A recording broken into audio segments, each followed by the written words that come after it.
Good morning, dear ladies and gentlemen, dear colleagues. I'm glad to welcome all of you at the discussion, which, not by accident, is one of the first in the framework of the Moscow Financial Forum. The importance of the questions at hand cannot be overestimated. We all know about the May decree signed by the President of the Russian Federation, Mr. Putin. It embraces a lot of challenges and objectives related to the development of our country by 2024. This, first of all, is dealing with the economic indicators, technological and social challenges, technological breakthrough, but probably none of these challenges and objectives can be reached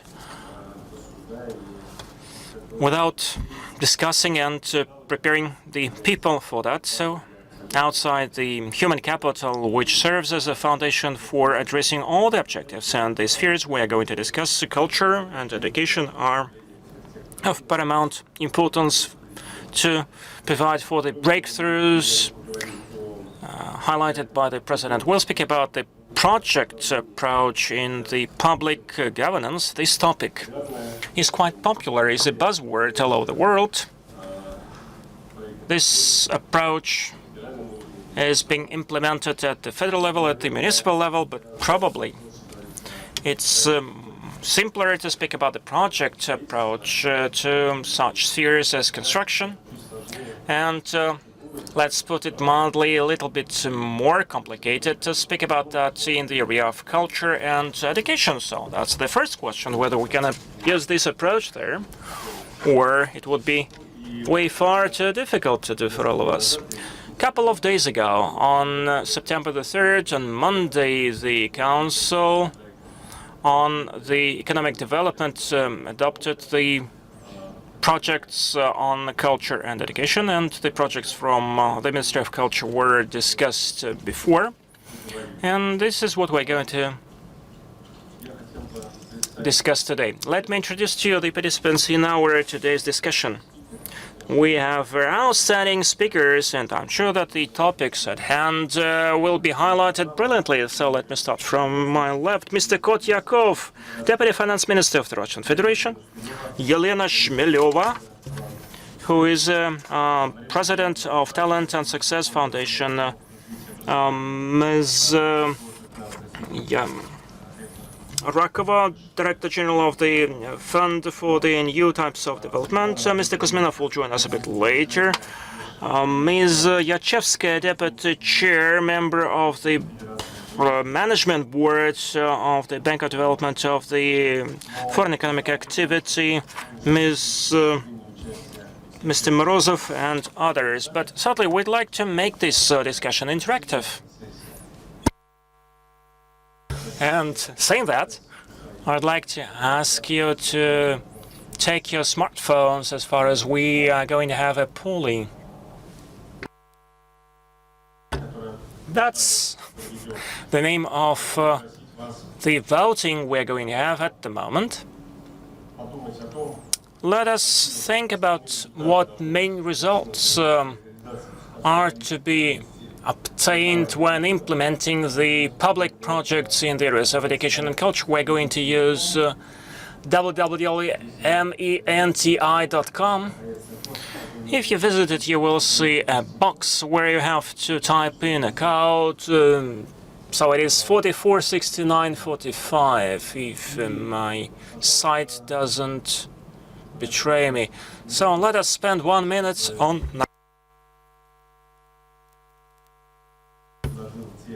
so that everyone could suggest the words which would most precisely describe these results to be obtained when implementing the public policy. As a result, we'll get a cloud full of tags, and later on we'll zoom in, and those which were suggested more often would be in bold characters. So what is so important in your point of view?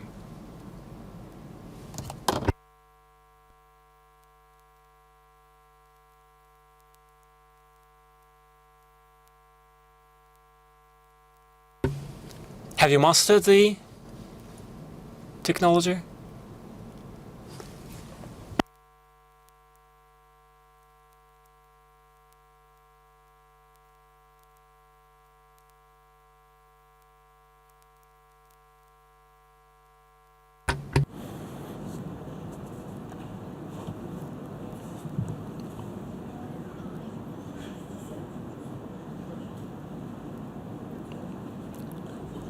Предлагаю еще секунд 15. Let's spend 15 more seconds on that. I see some tags emerging.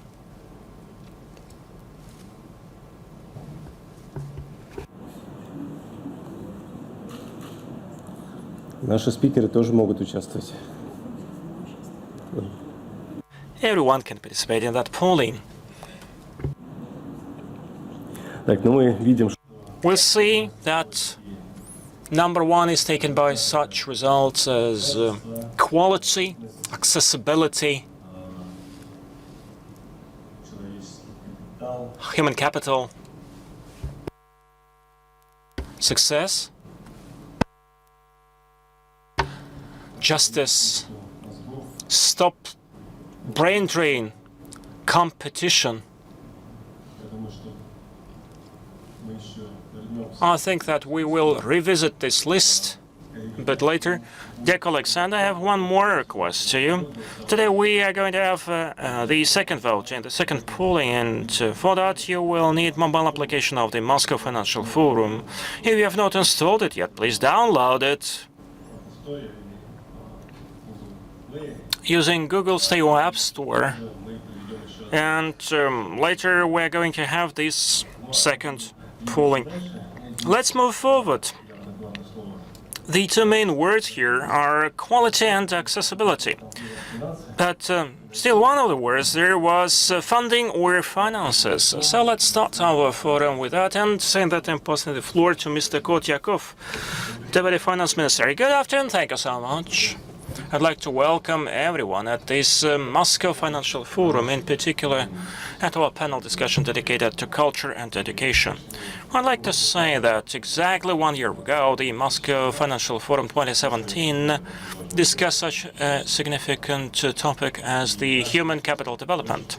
And our discussion went through the abstract lines. We were highlighting the directions which we may follow today as the priority ones to develop this or that area. Within a year, certain changes took place. Probably you know about Decree 204 of the President about the exact directions for development. There are 12 national projects with a total funding volume of 8 trillion Russian rubles.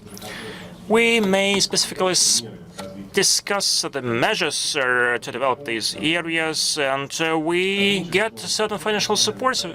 5 national projects out of 12 are directly aimed at developing human capital. This is about demography, culture, education, healthcare. 7 other national projects, to some extent, are related to the human capital and the development of our everyday life. Let me proceed with the figures. Within 6 years, 5 national projects, which I have already named, will enjoy more than 2.3 trillion rubles of extra investments. This is more than 400 billion rubles every year. And this is for the first time that the allocations from the federal budget will exceed 6 trillion. And this bar will rise to the figure of 6.5 trillion Russian rubles. This is for the first time in the structure of the budgetary allocations that we see that the priority goes to the culture and education. And we're going to discuss the measures for the efficient implementation of the public policy. What can we do in joining such a funding? Let me specify the indicators of the national projects. National project of education. The structure of this national project, we see that resources are brought in order to develop children, the youth, to adapt the children from the standpoint of the high-tech and informational environment development. This trend, the list of measures and actions followed the results of our discussions at different sites and platforms. Colleagues will attest to that. We discussed a lot about that in the framework of the government and at different fora. So from 2019 through 2024, Education National Project will enjoy more than 674 billion rubles and more than 300 billion rubles. Actually, this is the extra allocation. So let me stress that 50% of this amount goes beyond what the federal law envisaged. The distribution of the funding broke down by the years shows that the allocations would be very balanced. Actually, in the upcoming 3 years, about 50% of the overall budget would be allocated, and in the next 3 years, 50% more would be allocated. And we see the exponential growth of the investments. So the peak costs will occur at the very end of the 6-year period. Through the redistribution of the allocations, we achieved such an even distribution of the investments. Let me say a few words about the culture. Dear colleagues, I will not highlight specific measures and campaigns which are envisaged in the passports of the national project, so I will not name the exact measures because there are colleagues, there are experts present here who will do that better than I can do. As for the national project of culture, culture probably is an important industry or area which has a direct impact or indirect impact on all the spheres of our life. The global development, the economic development of the Russian Federation certainly specifies the approach to the human capital, to people who are seeking jobs, and without developing our personality, we cannot actually achieve the goals put forward by the state. And so people have to be brought around these goals. The government is very attentive to the culture. Starting from the year 2008, the spending on culture doubled. In 2008, it was about 58 billion Russian rubles. At the moment, it is more than 113 billion Russian rubles. At the same time, in the framework of the Culture National Project, we see major increase in the funding. It will enjoy 114 billion rubles, and more than 100 billion rubles would be about extra allocations. So these resources will help us to implement such actions as building the conventional houses in rural areas, cinemas, theaters, and colleagues will highlight that in more detail. So summing it up, we came about with the stage when we have necessary resources which are planned to be spent within 6 years. These resources, these budgets are quite considerable, quite significant, and we have to develop the areas, the measures, the campaigns, which will help us to achieve the indicators and the figures enshrined in the presidential decrees and so on. So saying that, I'm ready to pass the floor to our other colleagues. Thank you so much, Mr. Kotyakov. Finances are of paramount importance, certainly, but in order to use money most efficiently, we need the people who will do that at a high quality level. If we speak about the goals for 2024, this program will be implemented by those who are either school students or undergraduates at the moment. I would like to ask Ms. Shmilova to share her experience. Sadly, everyone is familiar with the Sirius Center. And I was lucky to visit it, to talk to kids, and I'm still impressed by how the selection is being done, how the education process is being built in the Sirius Center. And certainly we cannot overestimate the importance of such an approach. Can you share your opinion on what we are discussing?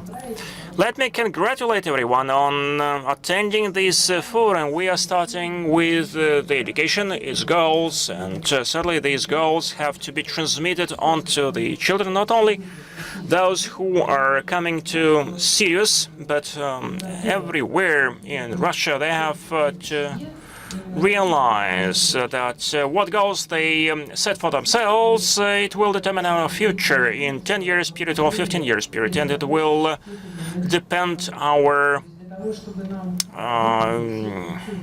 competitive edge in the technological breakthroughs. We have more and more opportunities, the technological ones and the money ones.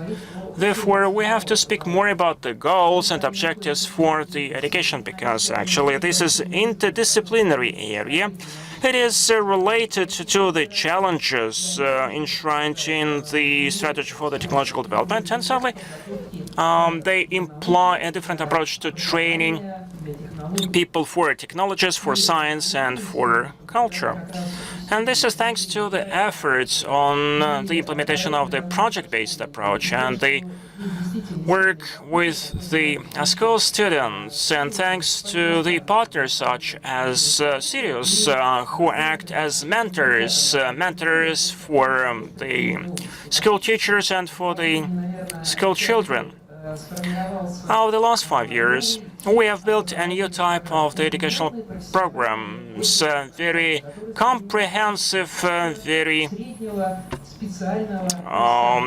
objective-driven programs, and the three directions which are enshrined in the Sirius program. This is about sports, art, and culture. This is about bringing together the goals of the education, and this is about the new opportunities. So look at what you can do.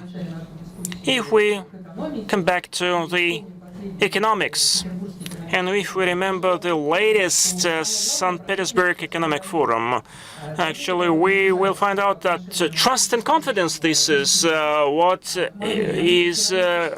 is in short supply. And we have together with the answers provided to us by the children, we have to build the future shape of this answer to the future challenges. What we can do to change this situation? I think that we have to focus more on the discussion of targets and objectives, and bearing in mind the unstable situation still, it will help our kids to build a just, a fair, equally accessible for everyone society.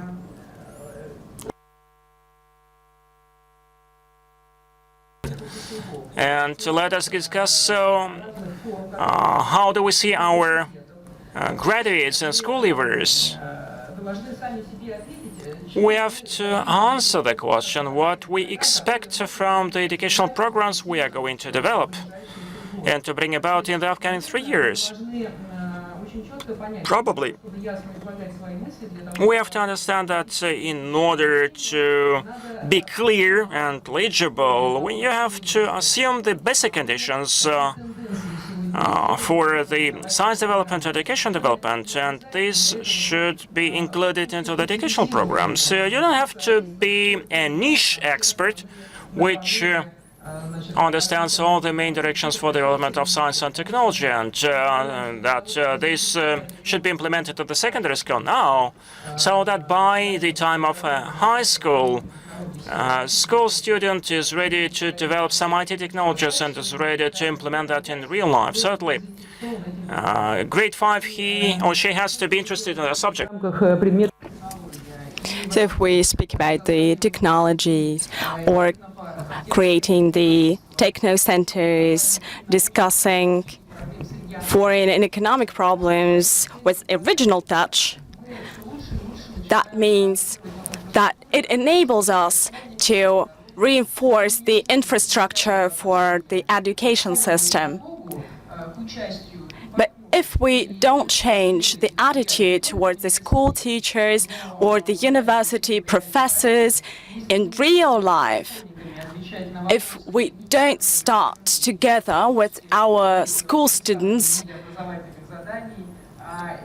to launch these new initiatives and solve the problems that we are having today, then we might fail to meet the goals set forth by the president.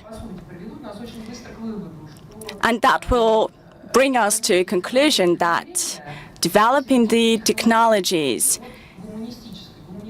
depends both on the technologies themselves, but on the human beings as well. Therefore, we should take all of this into account while resolving these problems. We want to meet the challenges of the future,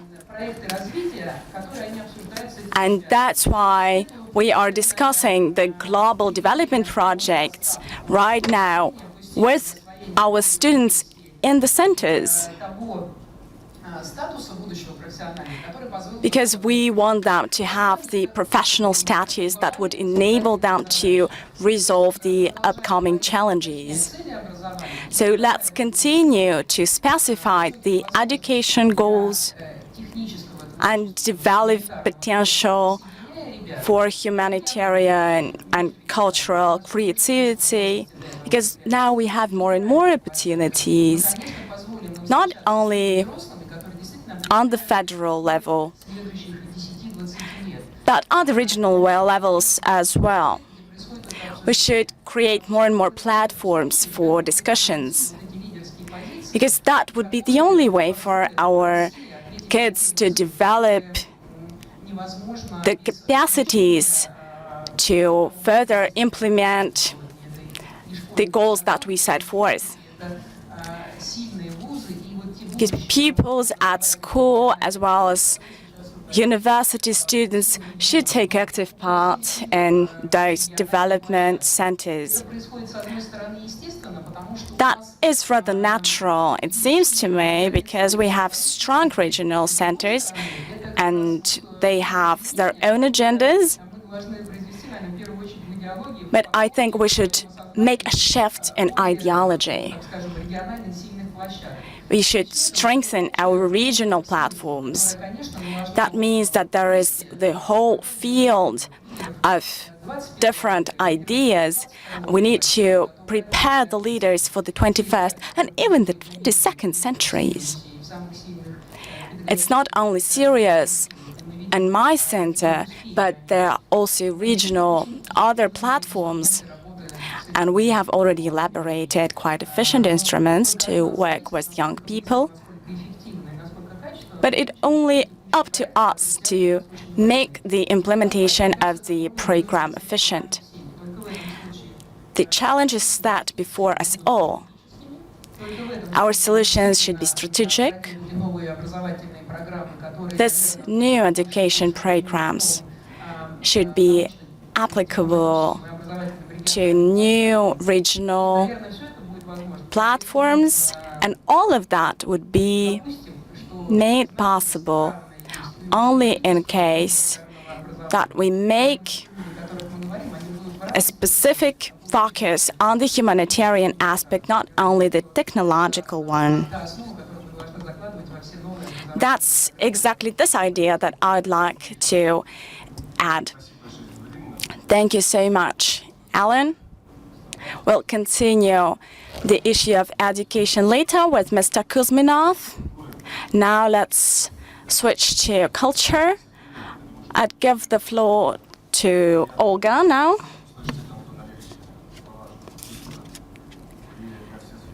I was really glad to hear that culture impacts all the areas of our life, and I think that is something important from someone from the Ministry of Finance. Of course, that is extremely important. today we see that the relations are being established between the Ministry of Finance and the Ministry of Culture. That is so important. Dear colleagues, good morning. I would be so glad to share the information on the project that I have. And I have a lot of information, but to stick to the minutes, let me be brief. Culture has first made it into the national project, and it's been given its due place in the presidential decree. You'd agree that in Russia, as in many other countries, there is the cultural egocentrism, the so-called one. We know that the culture is concentrated in big cities, but Russia is a big country, and we should do everything possible for the new centers to emerge at the regional level. It's this ideology that we put into the presidential decree, and we're going to create the most accessible conditions for the cultural growth in the region. The indicator that we're going to use is the turnout at the cultural centers. That's exactly this indicator that we are going to use. So how many people go to the regional centers? We have 3 federal projects: creative people, digital culture, and cultural development. So cultural environment, the first project, is aimed at creating the new cultural infrastructure. That means that the rural area dwellers will have now new equipment and new centers. Over 360 new institutions would be re-equipped. That means that there will also be grants from the Ministry of Culture, and that will be very efficient. What we are going to do in all the federal entities, we're going to build new cultural centers with movie theaters, with educational centers. And the project has already proven to be very efficient and successful. We're going to renovate 500 cultural centers across the country. You know that there are these cultural centers in the regions, in rural areas, and they are the only ways that the population could access culture in their free time. We're also going to re-equip the centers with new facilities for cinema, and we already have them. Of course, we're not going to say that it's going to have a great commercial effect and be marketable, but it's important for the population. We're going to renovate municipal libraries. So we're going to re-equip them with the new digital equipment. We all know that another important issue is that the population in the rural area does not have at all any sort of cultural centers and facilities. There are more than 100,000 villages where people do not have any access to the cultural centers, and there was the special decree by the Russian Prime Minister to dwell upon this issue.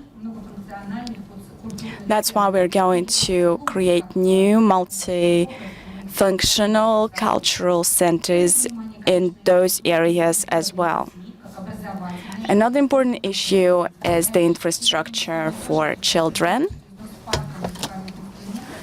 For instance, in music schools, there are no good instruments. We know that they are old, the remnants of the Soviet times. So we're going to provide 1,800 new instruments to schools. Then there are also going to be costumes for children. 32% of art school and 43% of other art centers will have to be re-equipped. We're also going to establish 1,200 new centers across the country. The National Potential Project should enable our young people to implement any sort of their creative ideas. We also want to have the new symphony orchestra, the new National Symphony Orchestra that would help us to pick new talents for the higher stage. Another aspect is the continuous education process. So there will be new centers for people to have special training programs in various spheres. One more important thing for our rural areas are the creative centers and different performance groups. So we should have more of them. There are 270,000 different creative groups across the country, and we should support them. The support will be rendered to non-commercial organizations and NGOs, those who also facilitate the creation of museums, social entrepreneurship, and other cultural centers. We should have about 600 grants for up to 11 billion rubles for the upcoming 6 years. Now speaking about the other aspect, the digital culture. We're going to digitize the cultural sphere. We want to make it accessible. There will be more than 500 music halls, projects with digital guides. There would be the restorations of over 48,000 books that would be accessible online. Then we're also going to have the digital services for different events that are carried out in the regions. So going back to the overall federal project, we have identified the pillars that should drive ahead the development of culture in Russia, have new facilities for recreation, and make people able to attend cultural events. The cultural areas and space is created by the people themselves. That's why we should give people an impetus and help in elaborating those areas. That would enable us to preserve our cultural heritage and make it more accessible and popular with the population. The restoration of many cultural monuments would enable us to meet the goals, and working together with the regional governments, with the people in the regions, would enable the government to meet the targets for up to 2024 that were set by the government. Thank you so much. Thank you, Olga. We have Mr. Kozminov with us. So now let's go back to the education issue. We've already heard about the funding for education from the Ministry of Finance. Ellen shared her ideas about the education sphere. But what does the Higher School of Economics have to say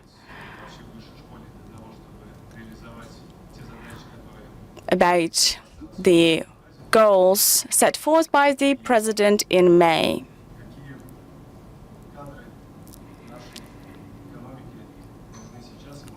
Do we need any special talents to develop the economy of our country as well as its educational sector? Well, when we are speaking about education, we can say that there is the higher school, there is professional training, but I don't think that we should separate them because the goals in the field of education should be integrated. Education plays a key role in developing the economy through forming human capital. Education today is crucial to human capital because it is the human capital that makes people able to create value. That is the classical definition of human capital that I'm referring to. Presently, the human capital is the key factor in ensuring economic growth. The Russian Federation is facing the issue of raising the quality of education and its human capital.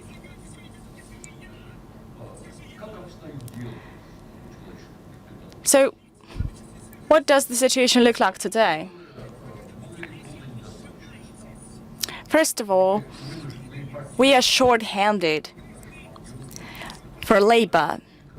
We have to import labor into the country that makes our commodities less competitive.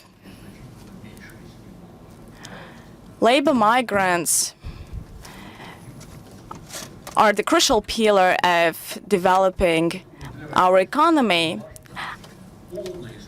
That's why it is important for us to fully capitalize our own human capital. In Russia, so far,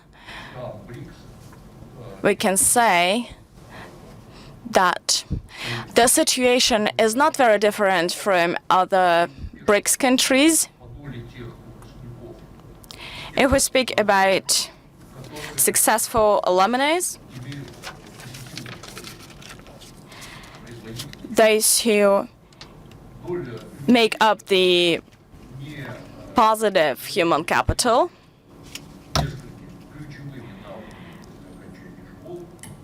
so out of those, 28% have only one skill, 18% have two skills that they could capitalize. The situation looks very similar to the one in India or China. But those are the countries where there is too much human capital, so they could afford it. Some of the people who go out of school can be poorly qualified, but Russia cannot afford such a situation. So that's why the education system should ensure higher capitalization of human potential, should have greater number of successful people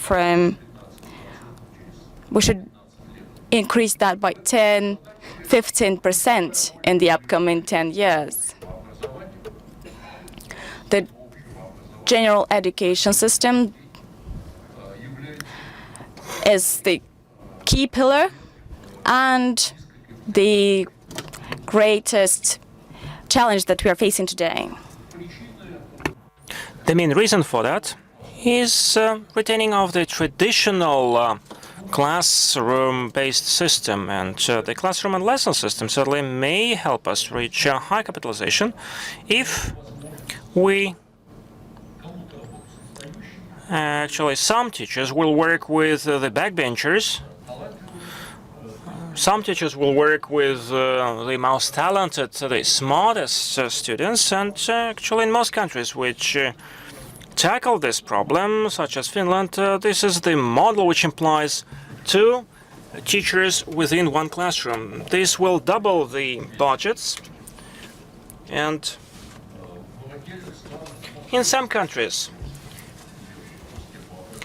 actually, this is about 80% of the GDP going to the education, so the standard one will enjoy a bit less. And in Russia, I think that we have prepared that for our presentation, and I'm not going to show that to you. Actually, only 3.5% of GDP is invested into the education, and about 1% has been invested by the families. But this is too little. This is too little. And sadly, there is an objective to maximize the public investment into the development of the education. And I think that I've already spoke about that, but the macroeconomic situation there looks like that. We have adopted the model for the implementation of national projects, where instead of, say, 1%, into the extracurriculum education, which was proposed by the Center for Strategic Developments. Instead of that, actually, we actually invest only 0.002 GDP.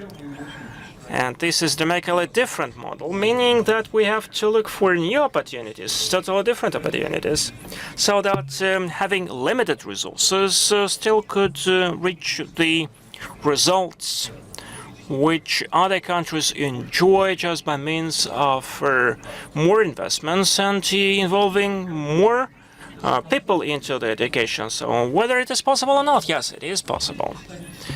We have a historical opportunity by means of rapid, advanced implementation of the digital resources in the area of education, making a digital revolution.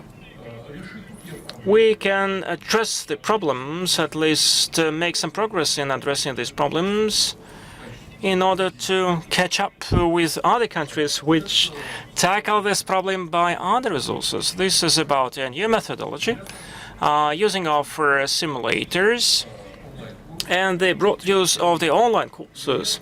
These 3 main elements will help us to address this problem, which traditionally used to be addressed by other means. We have to engage into the active work at school, in the classrooms, the backbenchers, the flunking students, which usually actually would be outside the attention and the focus of a teacher. And if we imagine the traditional teacher, about 25 to 30% of the classroom, these are the flunking students. Traditionally, the teacher has a very heavy load, unfortunately. It goes beyond the norms and standards. The teacher has no opportunity to work individually with the flunking students, and unfortunately, this category includes the families, 80% of which have either no money or no cultural legacy in order to somehow hire private teachers to solve this problem. 10% of the school students, on the contrary, are ahead of the classroom. And Yelena, I think, spoke about that when she... We would need the system which would embrace these three groups. The core of the classroom, which is now embraced by the traditional system, the flunking students, and the group of students who are ahead of the rest of the class. In essence, the digital resources, digital technologies may help us address this problem, but the main challenge is that we will be the path breakers in their implementation. And the digital resources, as the one which are called for to help the children in the Russian comprehensive schools, will be implemented on a large scale, and Russia will be the pioneer, the path breaker in that sense. Why this happens? Because there is the so-called path dependence. There are countries which possess huge resources in order to deploy digital technologies in the educational sphere, and they spend a lot on schools. And live teacher certainly can be replaced, and the figures are not attractive at all. We have a historical chance to be one of the first, not the very first, but probably among the first. By means of digitalization of our general education, common education, by 2030, 2040, we would address the problem of flunking students, and along with that, actually, we will improve the human capital in Russia. According to our calculations, we can reach the level of double limitation of the flunking students' army. So we have 2.5 million people under 25 who do not work and do not study. So can you imagine what it means? So this study was done quite recently. Just imagine. Just imagine that we would get 2.5 million of able-bodied, active people who may just show their initiative and earn their living. So this is a huge investment into the national economy. It will increase the national gross product of Russia by 10–12% by 2030.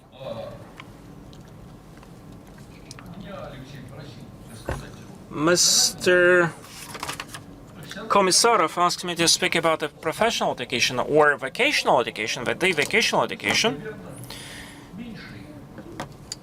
doesn't contribute so significantly into building the human capital, because actually it has already to deal with the flunking students who are talented students.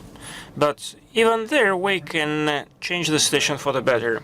The first problem, which is so close to the one of the school, this is a problem of the vocational school, building the pool of highly qualified, well-trained, skilled executors, and this will account for 30–35% of the able-bodied people in Russia. But what we see at the moment in Russia,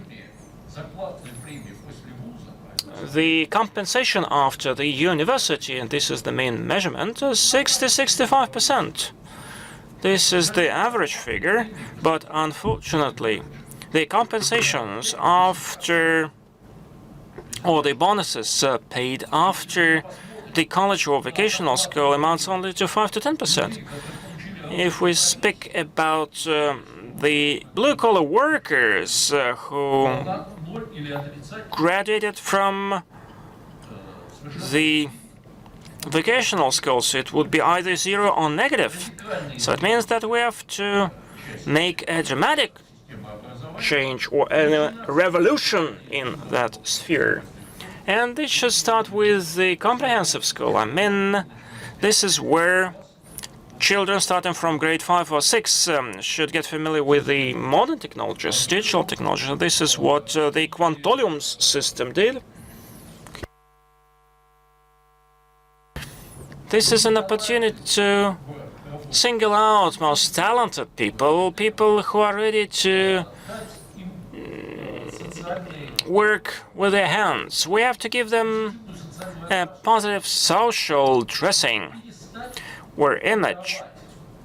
No longer we have to set up our vocational schools and man them with the people who just do not want to study, who are not disciplined. This is contrary to what we need if we want to have well-trained, skilled people. These have to be very responsible people.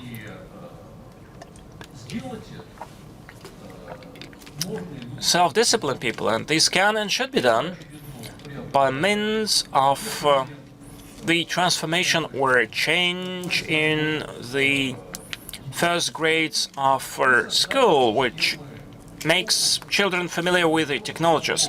We have to set up a system of contests when people just do not only practice something, but they have to participate in different contests with good bonuses or premiums, and therefore within 10 years we will make a breakthrough in that sphere.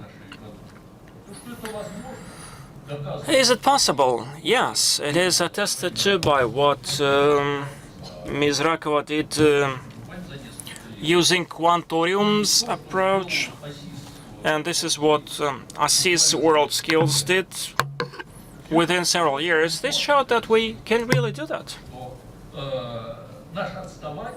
Our lagging behind in that respect is not insurmountable. And if we have certain ambitions, if we are ready to do something, we can cope with that very quickly. We may become one of the best. For instance, in the World Skills Championship, Russia was #1.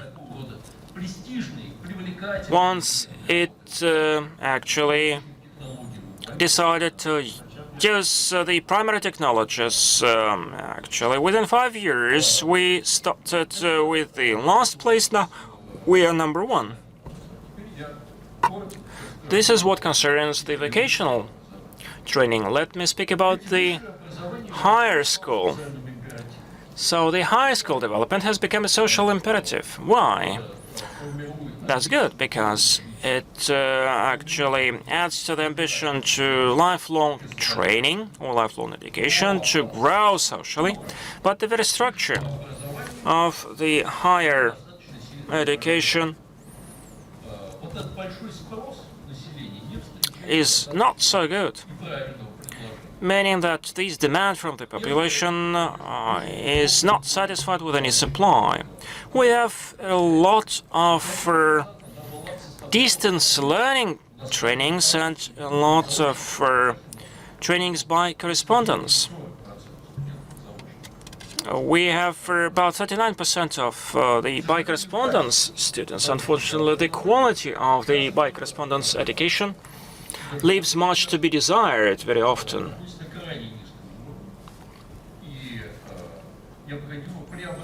And we have to totally change the system of extracurricular education. This is a chance which the society gives to the low-income families, families who got the education on the vocational colleges, in low-paid jobs. This is the social lift element, but this lift should bring people somewhere, not just that you can get in and out with no progress. This lift should bring you up.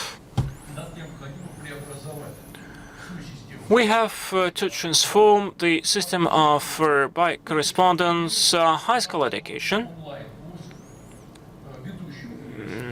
so that it rests on the online courses from the leading universities, and the online courses have to have an applied nature. It will give us an opportunity to make it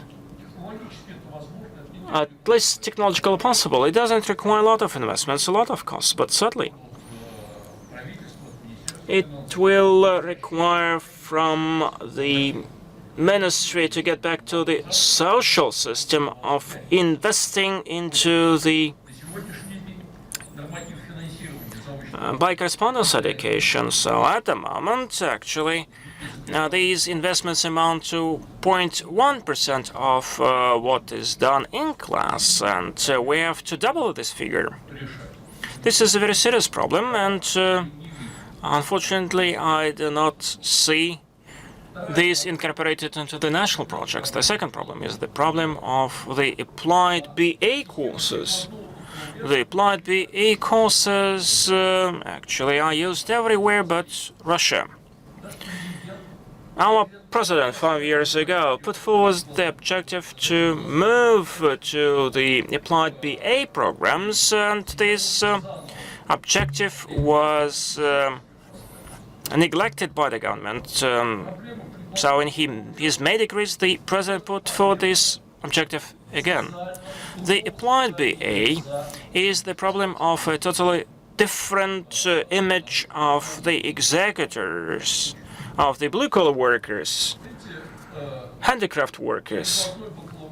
The applied BA programs bring together the social prestige or image and the communicational skills, the basic and analytical skills of the very first 2 years of the higher education, and getting specific education, getting which a person may make both ends meet. The applied BA program is 1 year shorter than the academic one.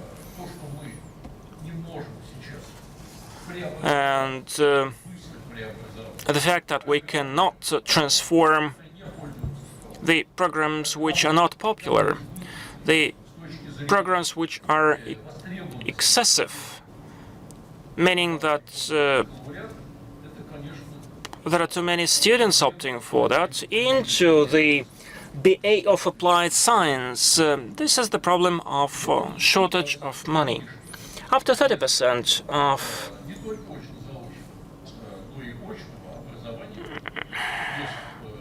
daytime education and daytime and by correspondence education in the educational universities and a number of other universities have to be transformed into the Bachelor of Applied Science programs.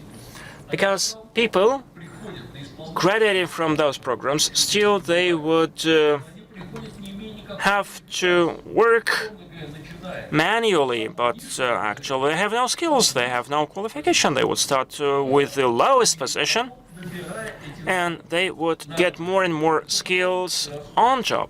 This is about extra costs for the employers. This is also about the low professional start for these people. This is the second problem of the higher education. The third problem is the following. We have a group of leading universities which are well integrated into the global agenda, which are making progress in the global ratings, but this group is very little. We have about 25 global research universities which show some scientific results, and these global research universities are not present in a number of critically important industries of Russia. We don't have such universities in the agriculture. We don't have it in the system of transportation. We don't have it in the system of construction. So these are the major industries, and biotechnologies are among them. We don't have any single university or academia which would be included into top 500 global research academia. This situation has to be remedied immediately, and the last but not least, what has to be done is the program of restoring the regional universities. Russia cannot be left with 25 or even 50 real universities because we're a huge country. And and because it's a key, a core cultural element, a social integrator for any region. That's why.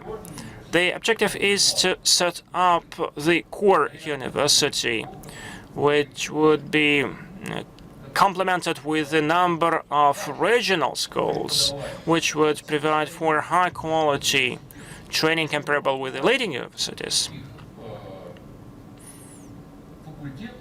At least on half of the faculties which are there. This is the objective which we have to put forward, and which unfortunately is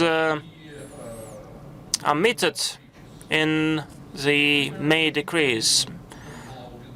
Meeting Mr. Medvedev, among other rectors, we said that the decrees have to be complemented in that respect.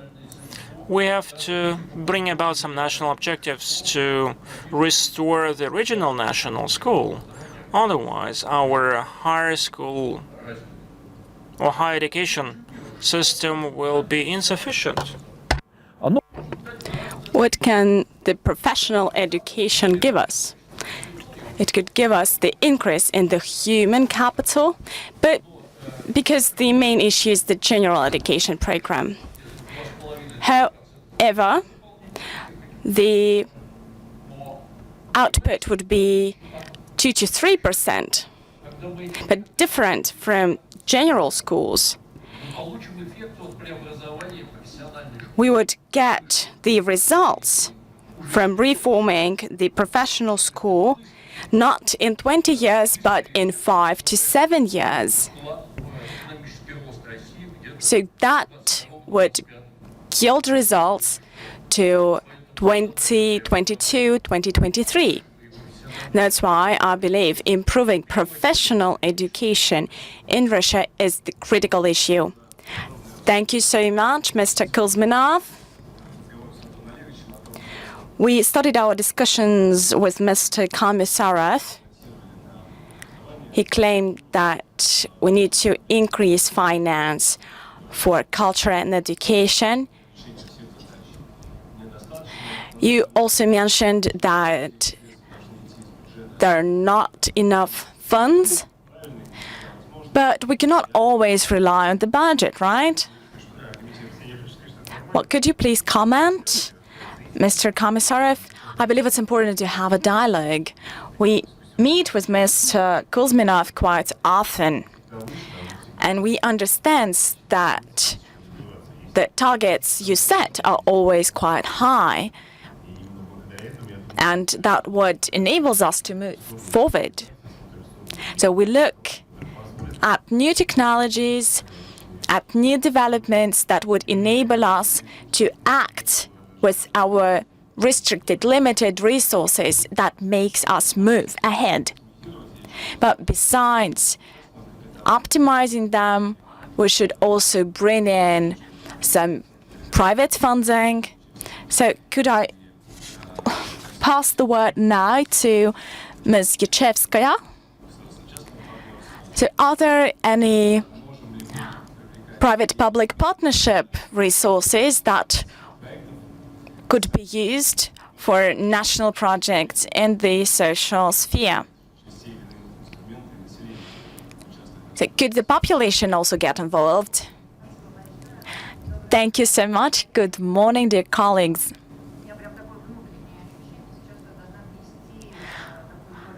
I feel that I should make some positive and cheerful remarks, and I should also yield some time to Ms. Rakova because we haven't heard her yet.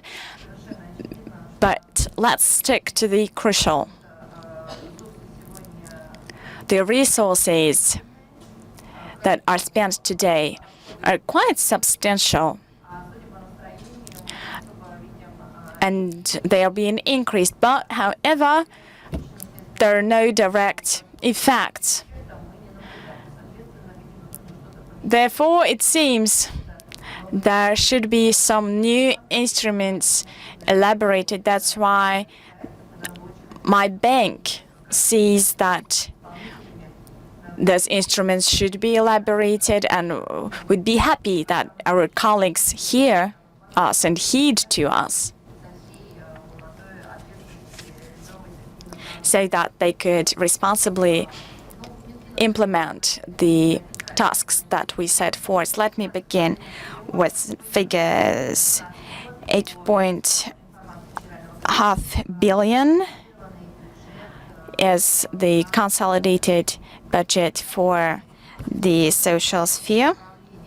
What are the main areas here?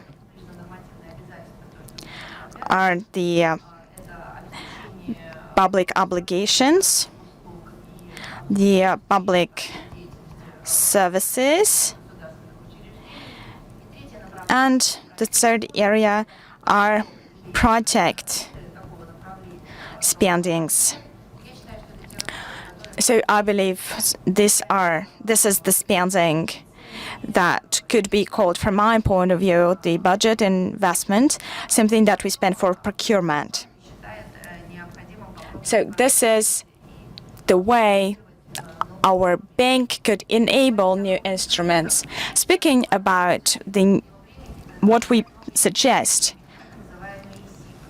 first one is the social impact projects. Today, the spending in the social sphere is aimed at financing the process, and that's why it's very difficult to assess the impact, because it cannot be always expressed in figures. Therefore, if the government is financing the process, it's difficult to assess, and we could try to finance the impact itself. What that could look like. To be clear, I'd like to tell you about the participants of such projects. The main participant is the private investor. It is, for instance, in the sphere of education, this is the professional organization that is aiming at a particular result in the sphere of education. They understand how that is to be done, and at the first stage, they do not need to get involved with the government and the state. We also have the clients who set forth the targets. That could be the government itself. For instance, improving the levels of those who pass the state exams. Those are the tasks that could be set forth by the ministries. Another important player here is the operator. Operator is to manage and organize the work of all the participants. They elaborate the financial model and make all the possible calculations. They should also foresee certain economic effects, as well as elaborate the legal basis for the project, ensure the trust of the investor to the company that is going to implement the project. So the operator facilitates and manages all the work. So what it boils down to, the investor implements the task with the risk of having the impact or not. So if the social impact has been achieved, then the state would cover all the investors' spending. So here we would turn from financing the process itself to financing and funding the results. I believe that is something that would make the system a lot more efficient. The state, in this case,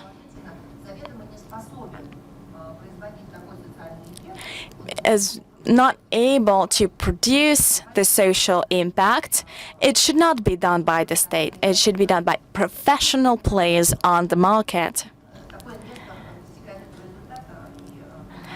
And for the investors, that would be a lot easier while the state obtains the results. I myself am confident that we should bring some radical innovation into the market, because the strategies that we're having today are not yielding any results. Increasing the spending itself would not make us successful. We should think about new solutions. Let me now give you a particular example. Our partners are regions in implementing the project. We already have some testing, but I don't think that I have enough time to speak about these examples. So maybe if you're interested in other panel discussions or through other instruments, I could bring this idea across to the broader public so that this project could be further elaborated. At the present stage, the Macroeconomic Bank is providing this service free of charge, because right now we are in the role of an expert and we want to bring people to the market. The bank could, in the future, become the investor. And when we'll have the programs running, then the Macroeconomic Bank could take part. Thank you so much. Thank you, Ms. Yachevskaya, so much. You said that there should be the mechanisms in place. So now I'd like to give the floor to Ms. Rakova. But before we do that, at the right upper corner of your application, you'll see the polling there. So you'd like to take part in the poll. Colleagues, could you please put it on the screen? The code is 1398. And the question is, do you believe that business is ready to invest in education and culture? Let's see what the results would be.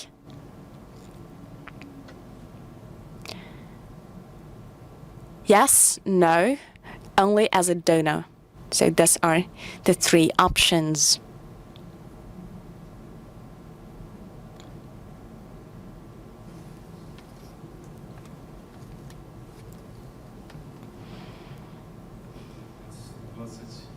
So we have, okay, we have 10 more seconds for the voting to go on.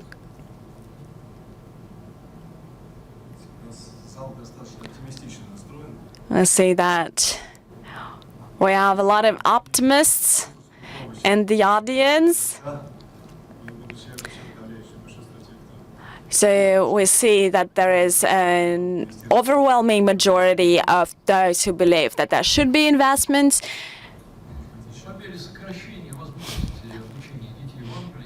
Well, also, it's taken into account that the possibilities to study in the UK are shrinking. I was confident that would be no. No, I think it's quite positive, isn't it? We have a couple more seconds for the floor. Marina, you have the floor now. Let me also add that in the sphere of education, the reforms have been looming for a long time, but I know that you have a very rich experience and a very successful one. So if you share your results and your plans for the future with us. Thank you, Alexei. So we have stopped speaking about culture because our expert has left. So now we will close with education.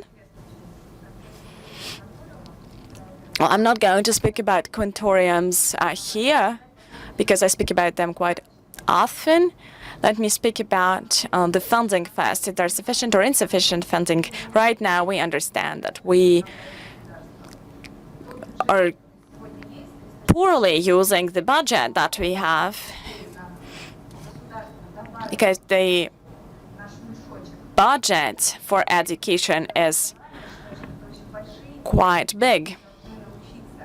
That's why we should learn to use it efficiently.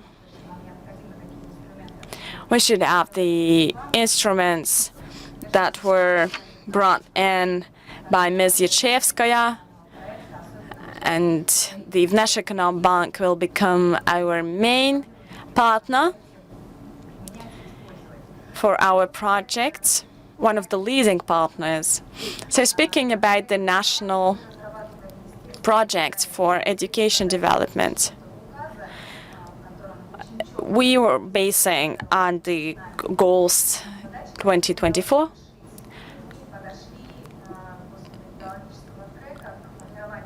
So we decided to formulate the different aspects of the project regarding the role of the regions. Right now, I believe that we already have the roadmap that would bring together all the participants of the education system, knowing that we want to make our education system more efficient, because for the past half century we've been addressing the issues that were actually the ones that emerged because of the Soviet period.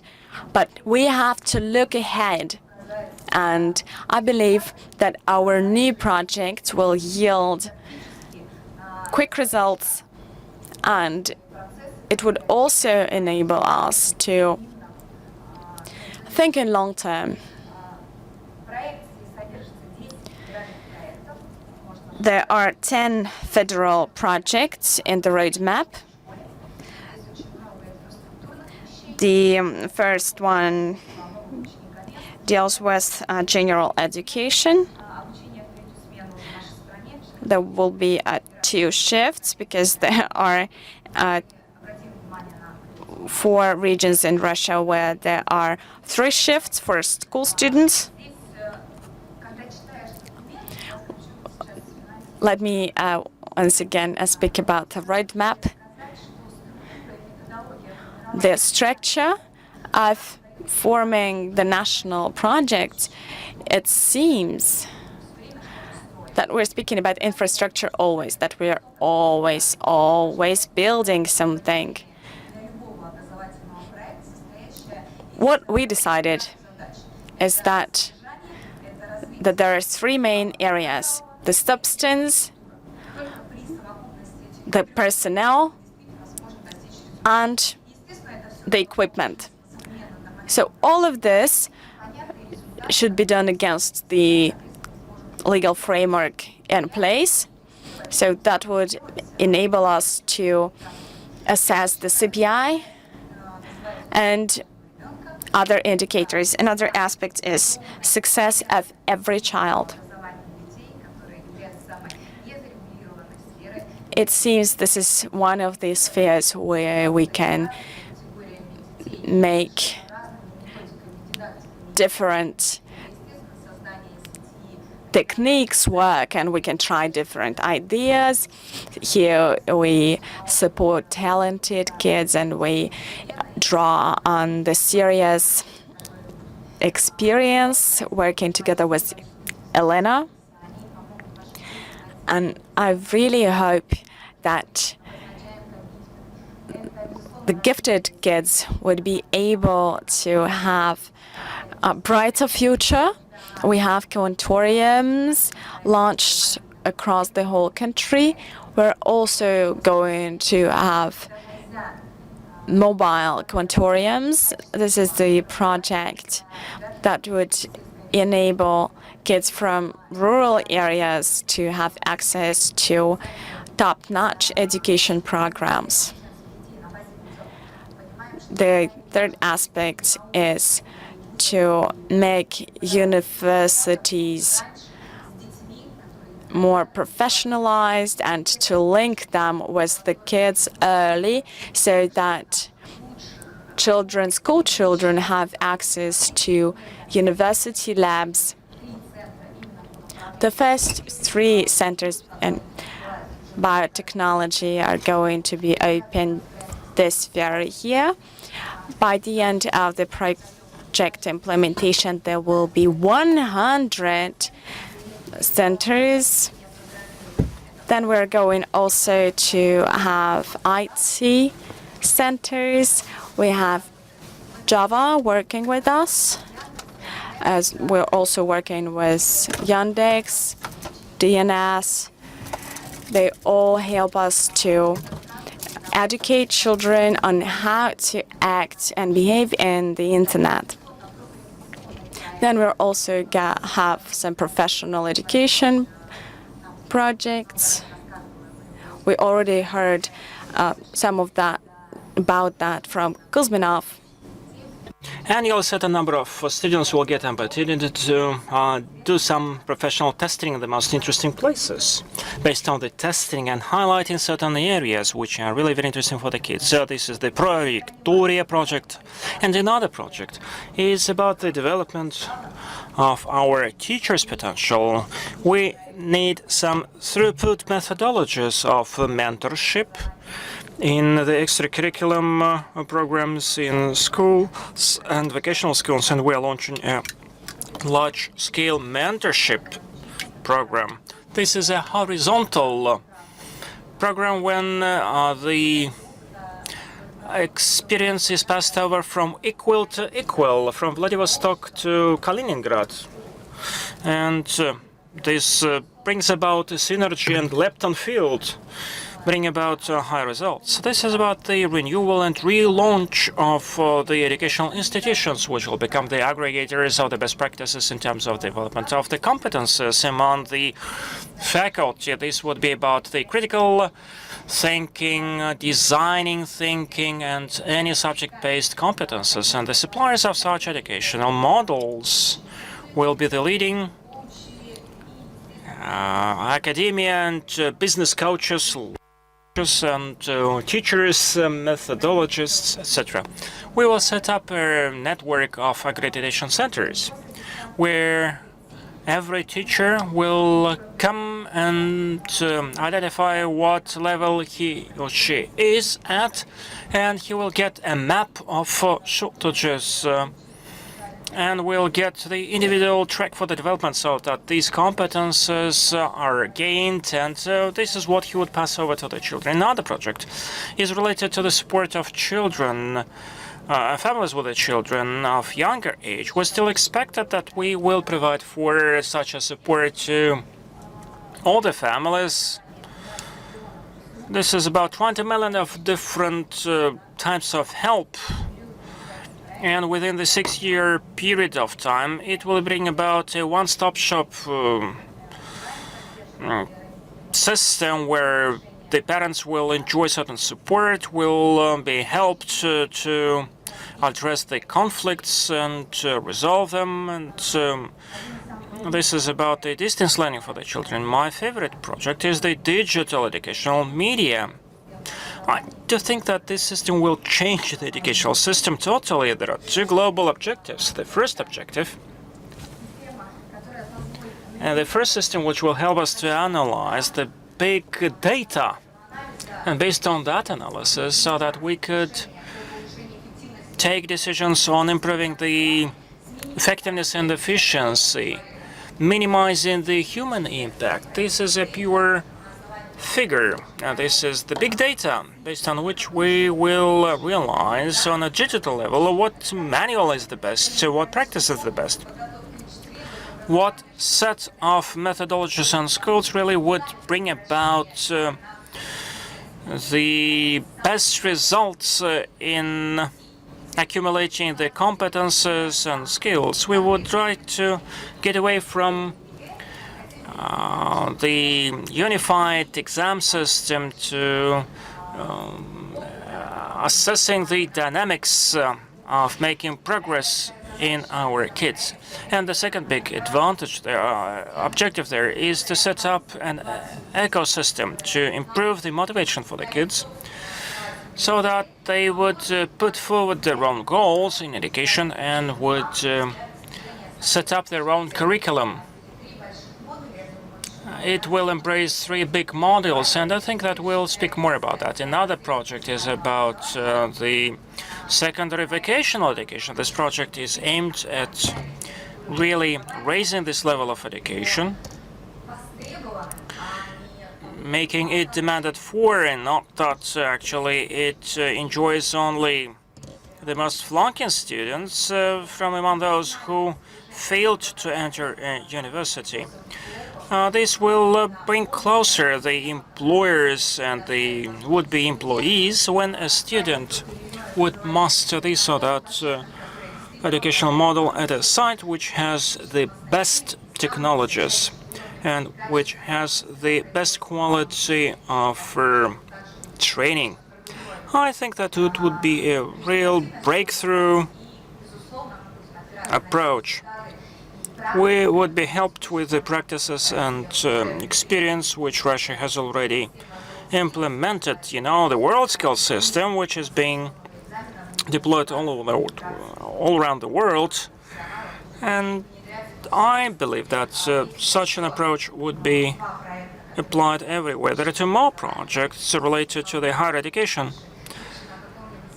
And probably my colleague will tell you in more detail about that. So we work in synergy, but this is his privilege. Another project is about volunteers, setting up the volunteer centers to train the youth what and how it can be done. And to wrap it up, I will be unorthodox. I do hope very much that the heads of the 10th national project is called the social lifts, and I do think that it would be just a cherry on the cake.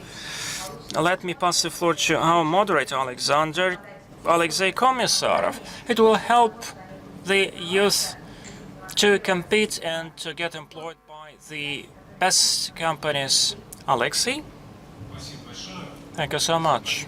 Thank you, Marina. Thank you for a very detailed presentation. Thank you for timing. Just Marina highlighted a very important topic, the functional content of the national projects. When we are studying this document outside the funding, it may give an impression that in order to attain those results, we will be short of money. It should be realized that the national project certainly is related to the current funding of the industry, cannot achieve the indicators of the national project without updating and modernizing the investments which are already enshrined in the budget. That's why, as Marina has already said, infrastructural questions are coming fore. What have the real destination, what can be really achieved? As for the modernization and updating, in the current funding, actually it goes beyond the project, but still this is one whole set of measures and campaigns which will actually result in good outcomes. So our discussion is coming closer to an end. I would like to thank the organizers of this forum for putting the topic of education and culture on the priority list. It has become one of the first discussion topics. In our today's discussion, like mostly 2 moments. First of all, it was clear even prior to the discussion that we brought here the speakers, the experts who are, first of all, real experts and the people who are involved in the implementation of these projects. I'm sure that what all our panelists are doing, and Ms. Rakova and Ms. Shmelova and Mr. Kuzminov from the High School of Economics, provided the support is given by the Ministry of Finance, and enjoying the state-of-the-art approach will help us to achieve a lot of results, a lot of objectives, not only the ones which were claimed by the program, by the May decrees of the President, but even in the longer term. What Mr. Kuzminov said, we have a historical chance to be one of the first countries in terms of implementing the modern technologies by 2035 and 2040. And the second thing which I liked a lot is that we got a combination of discussion and premeditating some next steps. So this is a talk about the nearest future and prospects, and certainly we cannot do otherwise in such areas as education and culture. We have to be visionaries, and what we are planning to do, it will give an effect in 20, 30, 40 years. I'd like to thank our speakers, our panelists. Thank you so much for spending your time with us. And I believe that our country is the one of good opportunities, and the human capital will help us to make a breakthrough. Thank you so much. Спасибо большое. Очень содержательно и полезно.